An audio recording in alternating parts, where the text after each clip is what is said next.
Are you ready to join hands, blue collar, white collar? Are you ready to come together as a united community? Are you ready to work as hard as you can for our candidate? Are you ready to meet the next President of the United States of America? I'd like to bring to the stage Senator Tim Kaine, his wife Ann Holton, President Bill Clinton, and the next President of the United States, Hillary Clinton.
Guys, wow, man, this is great. Wow, this is great. Hey, were we worth the wait? Were we worth the wait? Yeah, absolutely. It is, thank you for giving us this great shot of energy. Hello to the Valley. Hello to Ohio. We're so glad to be here on our bus tour.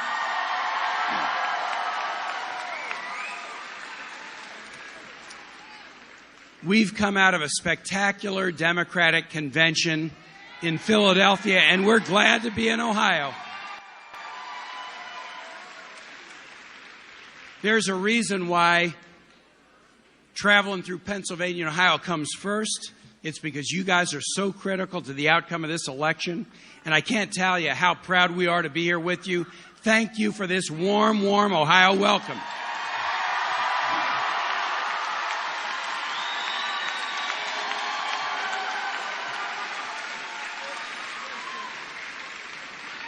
We had great UAW introducers, Glenn and Robert. We are so glad to be here with your former governor and future senator, Ted Strickland. We served together. He's a huge, huge hero of mine. You've got one of the best Congress members in the United States Congress, Tim Ryan. Give it up for him. Give it up for Tim.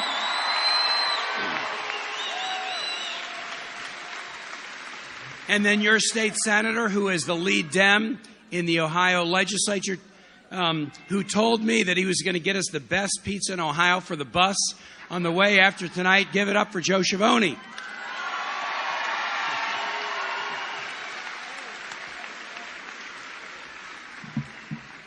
This has been a long day and a fun day, and I am so glad to be here with my wife Ann, who until a few days ago was the Secretary of Education in Virginia.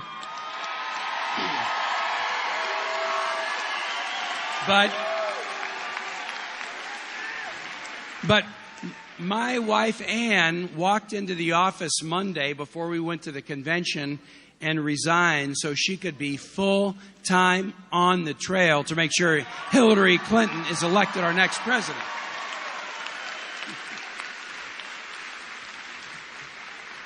And how great is this to be campaigning with President Clinton? I mean,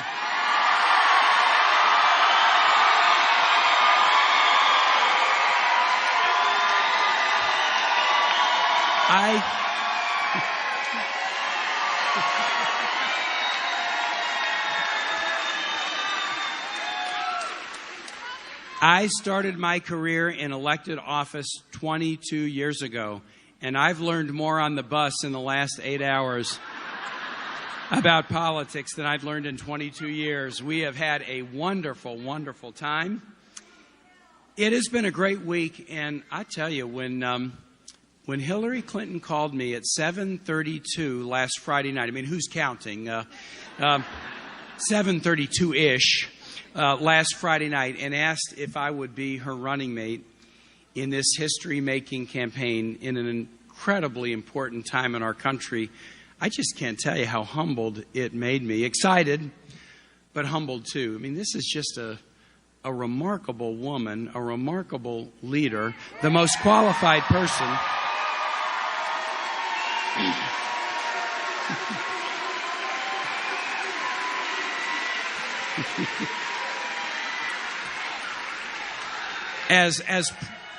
As President Obama said the other night when he spoke, wasn't his speech fantastic Wednesday night?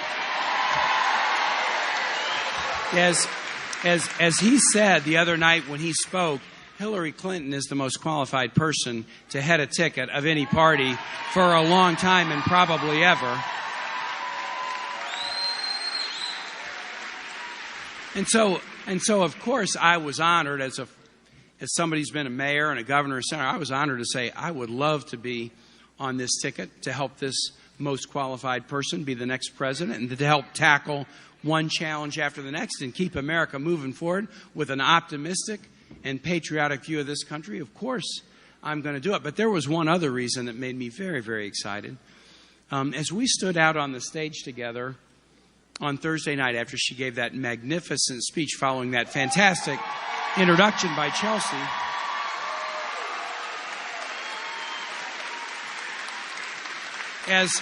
as we stood out on that stage together with balloons falling and the history of nominating the first woman of a major party to be our nominee, my 81-year-old mom Kathy was with me out on stage. Ann and my whole family, my mom and dad were there, and my mom looked at me as the balloons were falling and said, "Tim, this is the best night of my life." And I'll tell you why. We're backing Hillary because she's the most qualified person to be president, but we can add to our excitement a little bit because I just was reflecting as my mom said that the number of strong women who have supported me through my 22-year political career and supporting me just as I've supported her in her career. But thinking about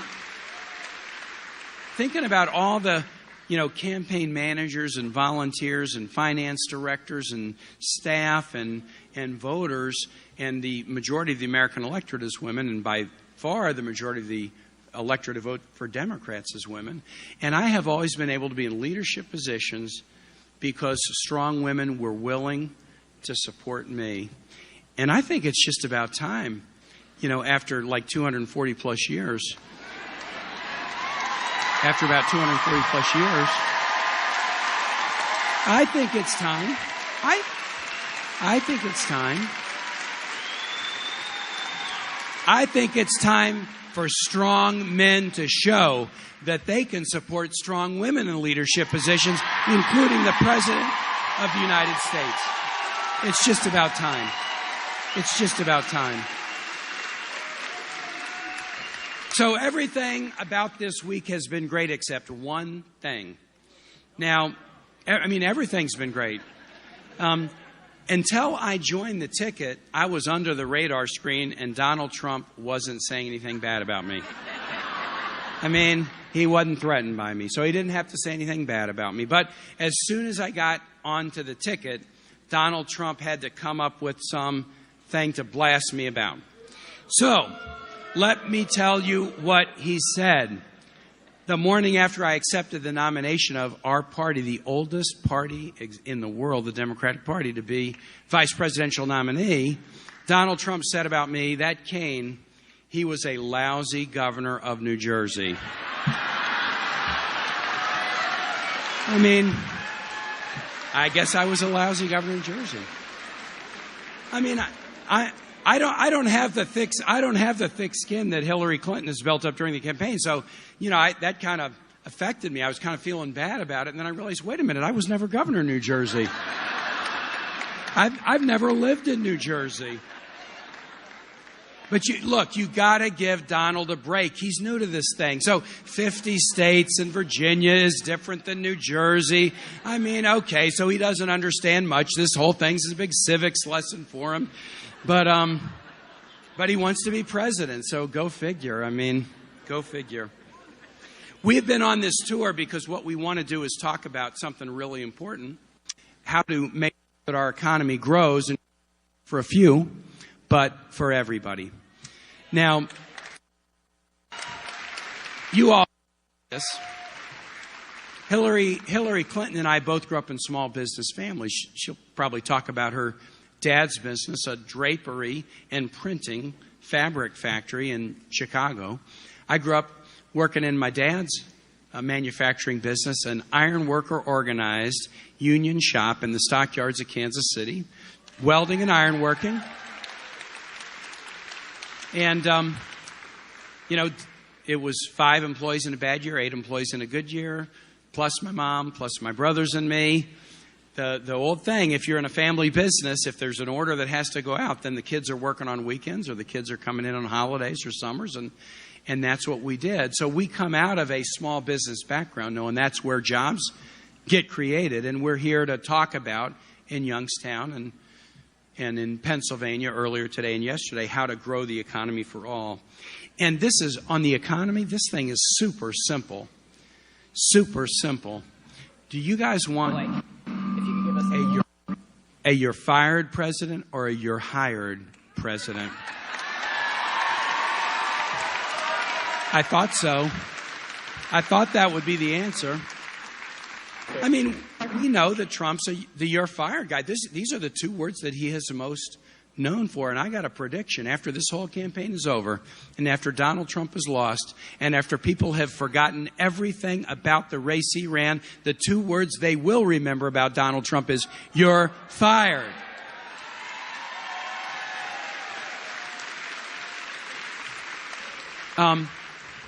Hillary has been just laying out the details and talking about a you're hired economy, a job growth economy. So it's skills training and it's tax reform. Right now we have a tax code that loves investors and hates workers. We got to flip that around.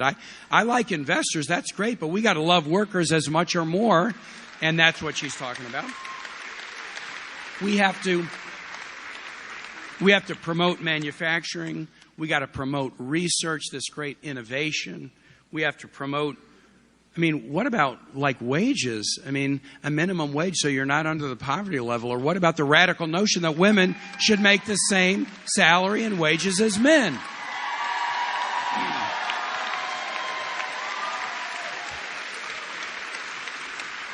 One of the best lines, in my opinion, that from Hillary's speech the other night, she had a lot of great lines, but one I really liked, because I'm kind of I was a mayor, I was a city council person, I was a governor. I kind of like the details about things. It's not just pie in the sky. You got to tell people how you'll do it. And Hillary Clinton said the other night, I got a lot of plans with some details to it. I feel like I ought to tell you what I'm going to do. And some give me grief about that, but if it's your kid or your business, it's not just details, it's kind of a big deal, right? You're entitled to know what your president wants to do before you cast a vote in the ballot box. And that's one of the things that I love about Hillary Clinton. Details matter. If you want to, go home and go on HillaryClinton.com, and you can see how she'll make college debt-free and how she'll invest $10 billion to regrow advanced manufacturing and how she'll make sure that we combat bad trade deals and only accept trade deals if they're really good for American workers, and how we'll get to pay equity and how we'll raise the minimum wage. You go on that webpage, you will know how she'll do it, how she'll pay for it, and how we'll benefit by it. And that's what a presidential candidate ought to do. On the other hand, on the Trump side of it, you're not getting any details, folks. You're not getting any details. I mean, when he tells you we're going to be rich, and you ask why, he just says, believe me. Or we're going to build a wall and make Mexico pay for it. Believe me. Well, wait a minute. Believe me. We're going to defeat it. Believe me. Don't worry. There's nothing suspicious in my tax returns. Believe me. Now, I mean, I know something about Ohio, folks. I know you ain't gullible. Do you really think that there's nothing wrong with his tax returns? How about this? Do you think Donald Trump, if he wants to be president, should do what every presidential candidate in modern history has done and show his tax returns to the American public? Absolutely. Because what we've seen, and the convention laid this out, is Donald Trump has said, believe me, to a lot of people. Now, he's saying it in 2016 to the American voters, but let's just go back before the election. He said, believe me, to a bunch of contractors who have done work for him, and then he stiffed them on paying their bills. He said, believe me, to a bunch of employees at his companies, and then he outsourced their jobs and laid them off. He said, believe me, to retirees who gave him money because they wanted to live in a condo community in Florida, and then they ended up losing their money. They didn't get their condos, and Trump walks away with a lot of dough.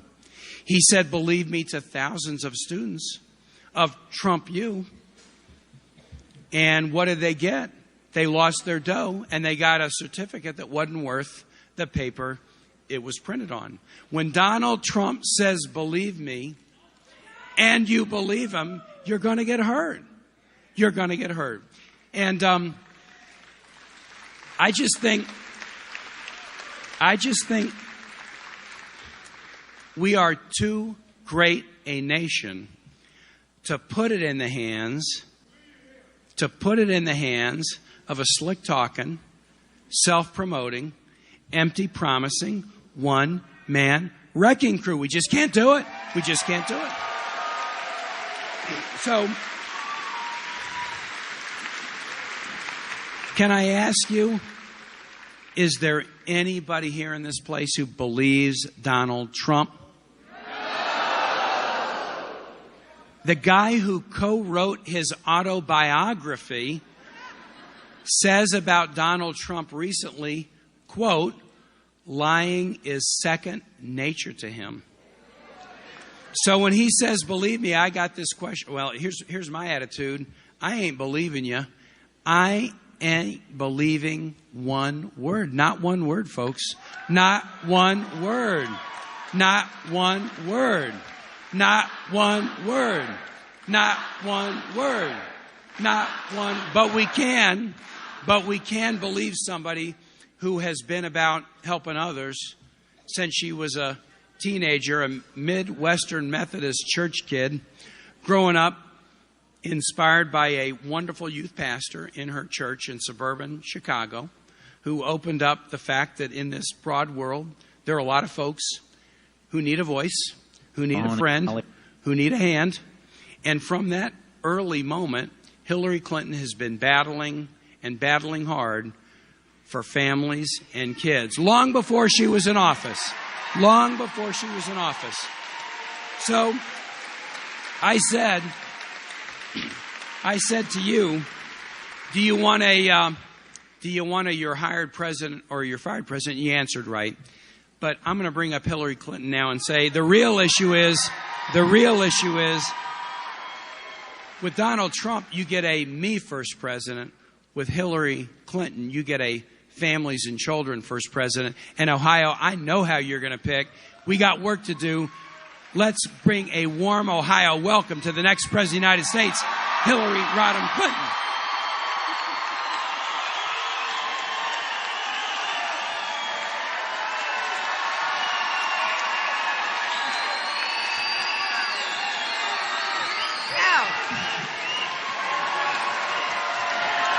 Thank you.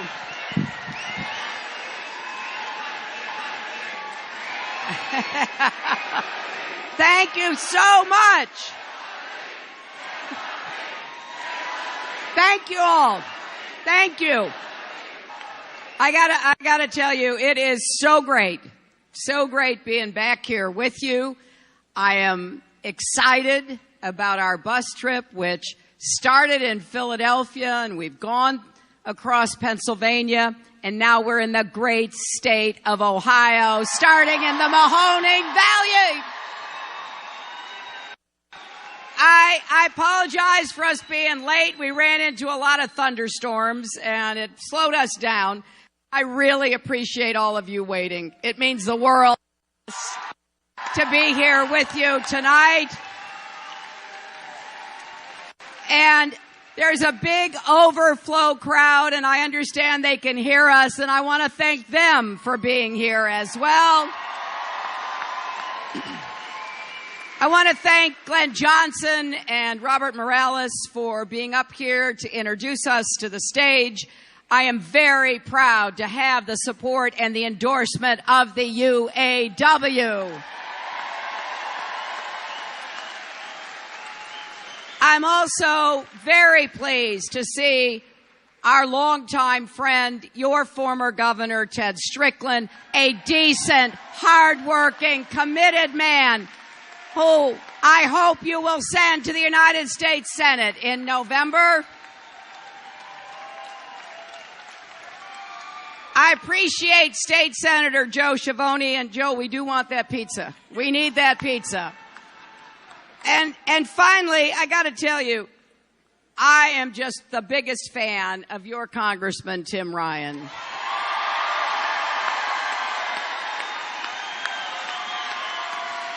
And how many of you saw him speak at the Democratic Convention? Wasn't he terrific? Tim and I have a lot in common. I started the manufacturing caucus in the Senate when I was there. He has led the House of Representatives Manufacturing Caucus. We are both committed to bringing manufacturing back so that there is a real path to the middle class for people who help to actually make things in America again. Now, Tim and I also share a love for hot sauce. And he told me there would be one up here, but Tim, somebody got to it. It's gone. So I'm going to hold you to it. I understand there's kind of a special hot sauce that's made right here. Right? Hot peppers. What? I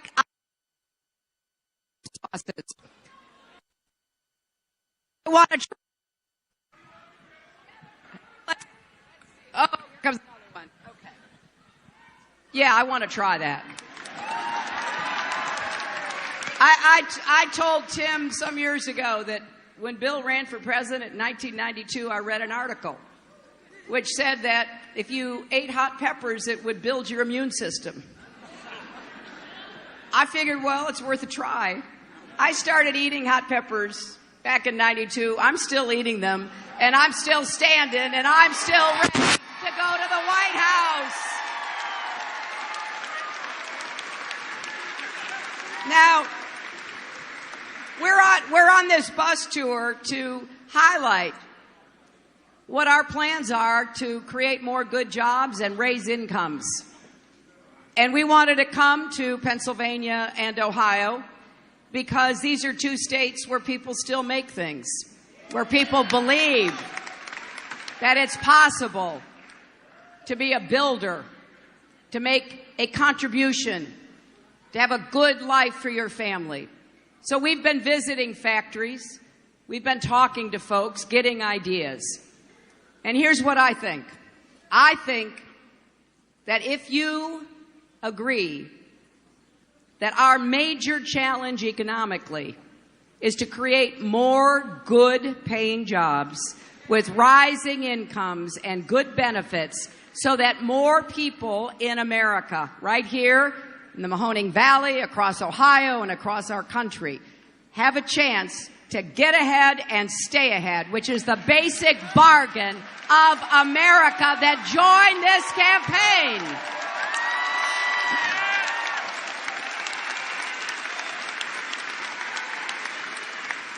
I started that manufacturing caucus back in the Senate because I represented New York. And in upstate New York, some of you know because you may have traveled through there. We have a lot of hardworking people who got caught up in technology, with automation, with jobs being moved out of our country, and they deserved better. And we began to put together plans, and that's exactly what I will do as your president. We are going to have the biggest job creation program since World War II.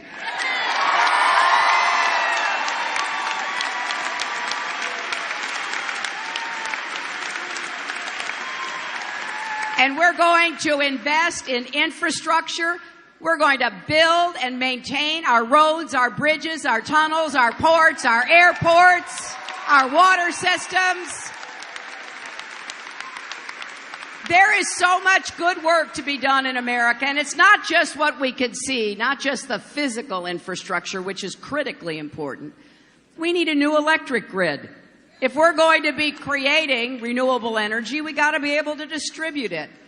We need to make sure every person, every home, every business in America has access to broadband internet connectivity that will give them a chance to compete and win in the economy.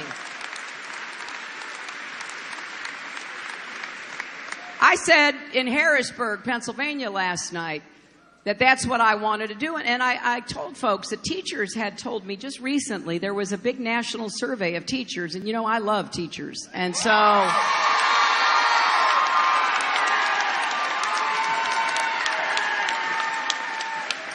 these teachers were telling me that after they did this survey, they found that about 70% of our nation's teachers assign homework that requires kids to use the internet. And I see some teachers' heads nodding. Well, that makes perfect sense because we want our kids prepared for the future. They're going to live in the information age, and goodness knows it's going to be moving even faster. That's the good news. The bad news is there are 5 million kids in America who cannot access the internet from their homes when they're supposed to be doing their homework. And there are parts of every state, because when I finished speaking last night, I went out, as I will later, and meet everybody, shake your hands, and some of the people there told me, they said, you have no idea how bad it is in places in Pennsylvania. We still have dial-up. A lot of places we can't get access. That is unacceptable. It is 2016. We are going to finish providing broadband internet connectivity to every place in America.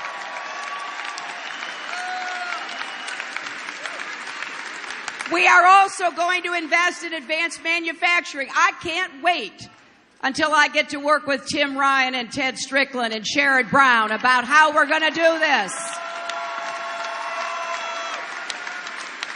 We're going to invest. We're going to work the public and the private sectors to make sure, number one, that businesses get the support they need in order to have the kind of plant and equipment that will enable them to be more competitive. We are going to make sure that people have the skills that they can immediately put to work. I am a strong believer that, yes, it's great to get a 4-year college education, and we're going to make that debt-free.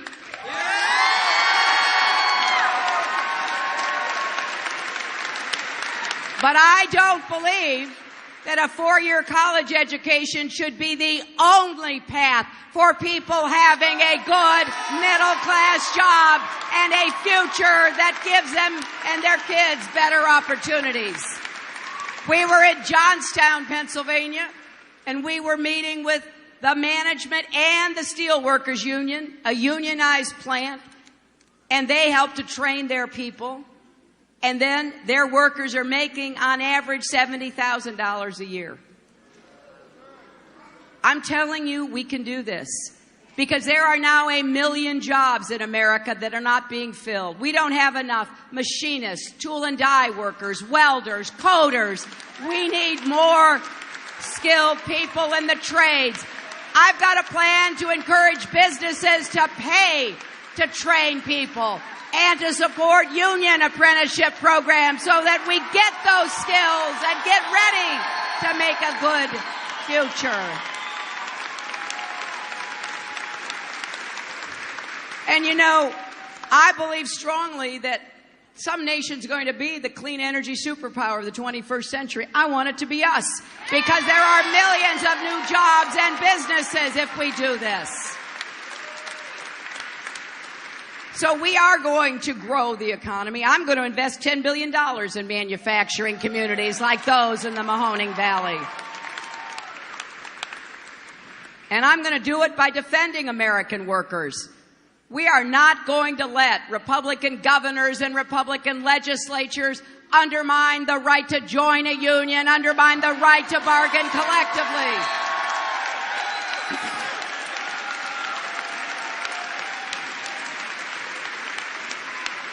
I believe right to work is wrong for America, and I will stand against that effort. And we are going to say no to unfair trade deals. I'm going to appoint a special trade prosecutor to go after companies and countries that undercut our businesses and are unfair to our workers.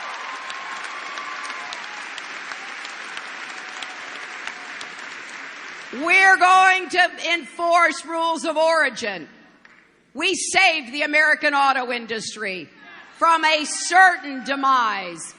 And I'll tell you, it was the Democrats who did it, wasn't it?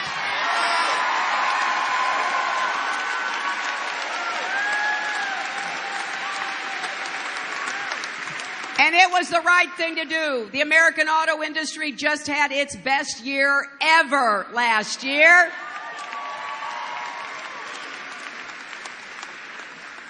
Well, we're going to keep that going. And the way we are is we're going to stand up for our companies and our workers, and we're not going to let China continue to dump cheap steel into the American market.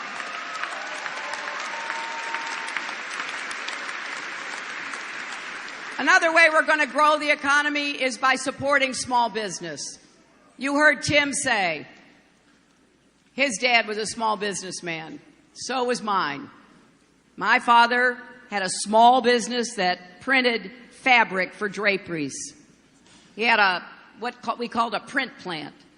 It was a kind of low-ceiling, kind of dark place in Chicago with 2 really long tables.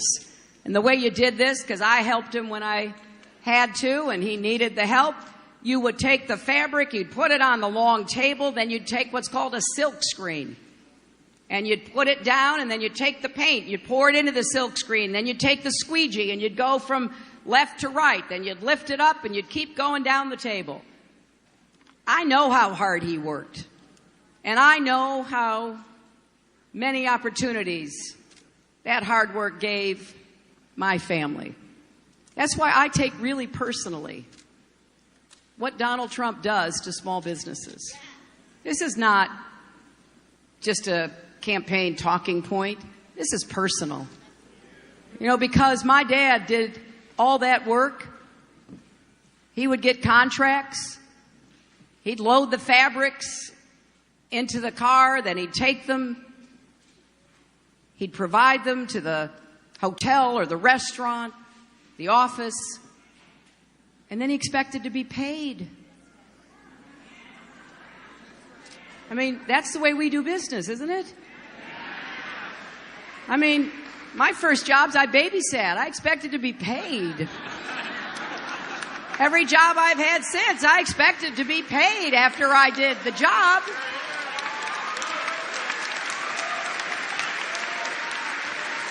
Well, apparently, Donald Trump thinks he's immune from all of those rules and requirements. And so person after person has come forward to say the same thing. I got the contract. I did the work. He wouldn't pay me. I'm talking about plumbers and painters, glass installers, marble installers, all kinds of people. And then what happens is, they do the work, they go to get paid. He or his minions say, no, we're not going to pay you. And, it's a kind of like a shock. What do you mean you're not going to pay me? They say, if you don't like it, go sue us. Well, if you're a small business person, you can't afford to sue a guy who puts his name on big buildings all over the place, has a battalion of lawyers. This man has been sued 3,500 times. He plays the odds. A lot of people won't sue me. A lot of people will give up if they try. So maybe at the end we'll have to pay him 50 cents, 30 cents on the dollar. That is so wrong. And it is something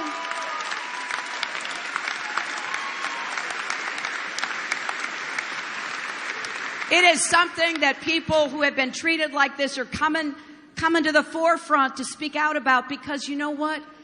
They don't want America being treated by Donald Trump the way they were treated by Donald Trump.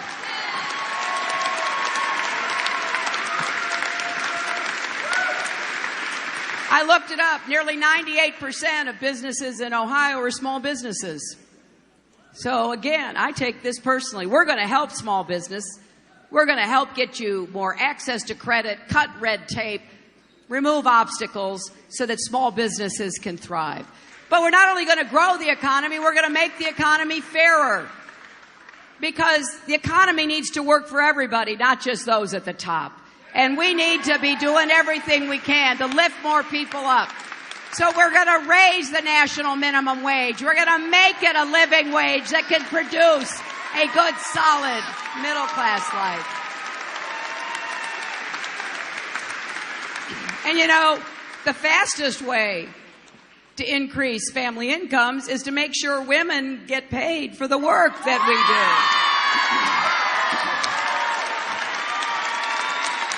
Now, I'll tell you, this is not a woman's issue. It's a family issue. If you have a working mother, wife, daughter, or sister, it's your issue. Sister, it's your issue. And so, therefore, finally, we're going to put this right.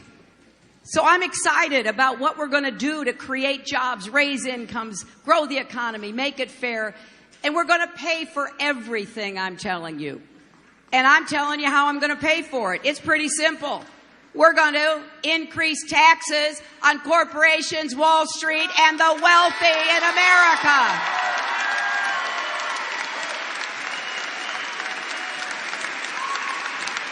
Now, that is not because I'm against success. We don't resent success in America.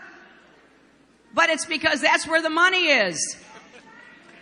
90% of the income gains have gone to the top 1% of Americans. So it's like that movie. You want to know what we're going to do? We're going to follow the money. And the money leads to the super wealthy and corporations and Wall Street who need to be paying for the benefits that they have received from living in the greatest country in the world.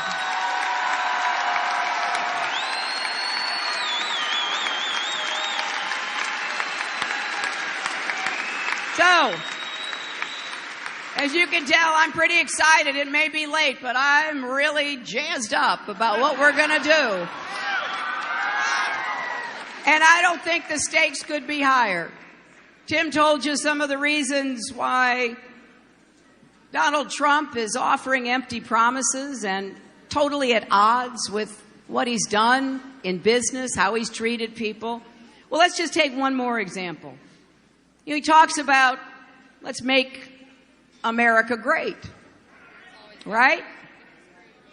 Well, he talks about putting America first, right? Well, then why does he make Trump suits in Mexico instead of Brooklyn, Ohio? Why does he make furniture in Turkey instead of Cleveland? Why does he make barware in Slovenia instead of Jackson, Ohio?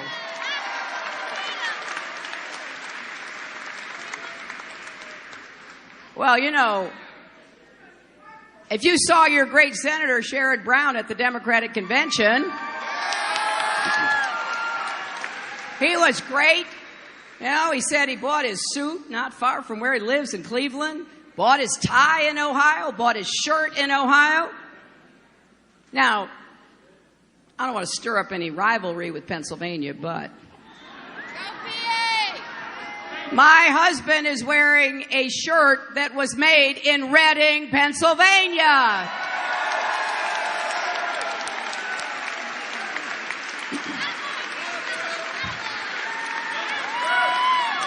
So, if we're going to make America great again, Donald Trump ought to start making things in America again.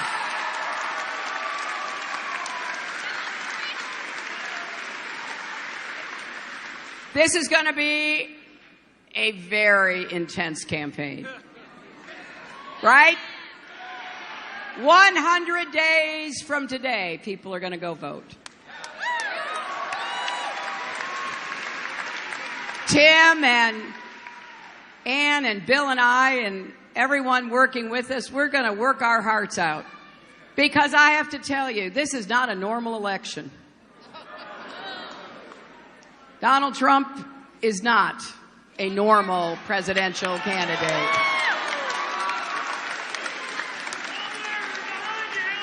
Somebody who attacks everybody has something missing.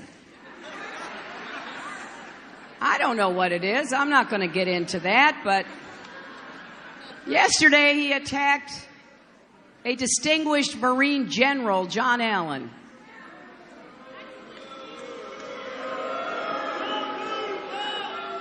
He attacked the distinguished father of a soldier who sacrificed himself for his unit, Captain Kaine.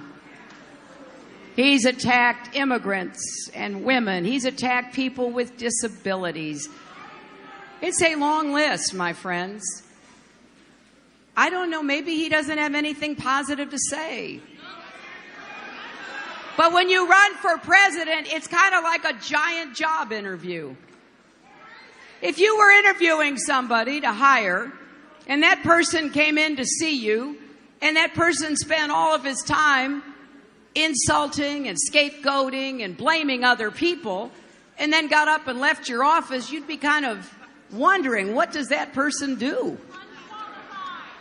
I think it is fair to say he is temperamentally unfit and unqualified to be president and commander-in-chief.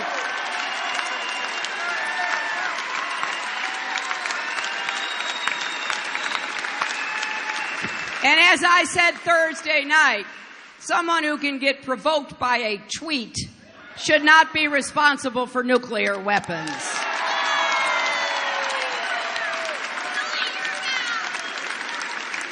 So here's what I'm asking you. We're going to be back. We'll be in the Mahoning Valley. We'll be all over Ohio.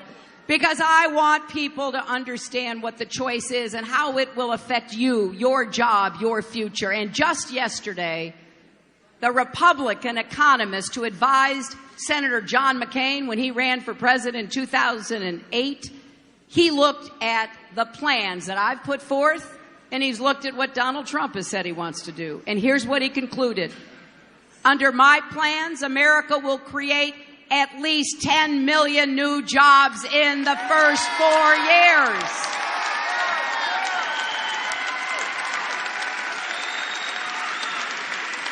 And this is not me saying it. This is not me saying it. It's not even a Democrat saying it. But then he goes on and says, under Trump's plans, America will lose 3.5 million jobs. So this is serious business. Yeah, don't boo, vote.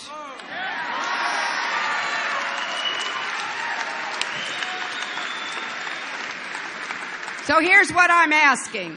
I am asking for your help in this campaign. I want you to talk to your friends, your neighbors, your family members. I know that there are people here in the Mahoning Valley who think they want to support Trump. I just want you to try to have a conversation with them. I want you to ask them, please, to look at the facts. I want you to ask them to look at the stories that are coming out in the press every day about people who were stiffed, mistreated. I want you to look at the stories of all the foreign workers that he hires. I want you to look at where he makes the things he sells. And then I want you to ask your friends and neighbors, is this somebody who really cares about the people of the Mahoning Valley, the people of this great state? And I want you to join the campaign. Here's what you can do. Text JOIN, JOIN, to 47246 or go to HillaryClinton.com. And, by the way, we are hiring organizers in Ohio. So if you're interested, go to HillaryClinton.com and look for where we're hiring, because we are going to reach out. We're going to register 3 million more people. We are going to turn everybody out to vote.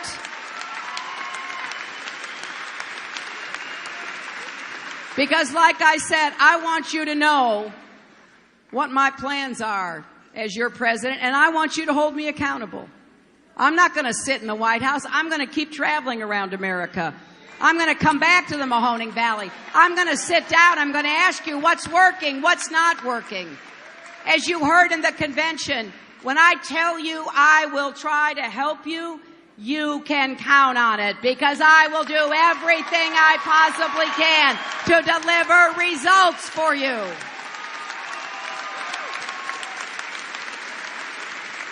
So I know the hour is late. I know you've been incredibly patient, but I am so excited to be back here. I will be back. My team will be back. And we want you to be part of winning this election and moving our country into the future with optimism. Thank you.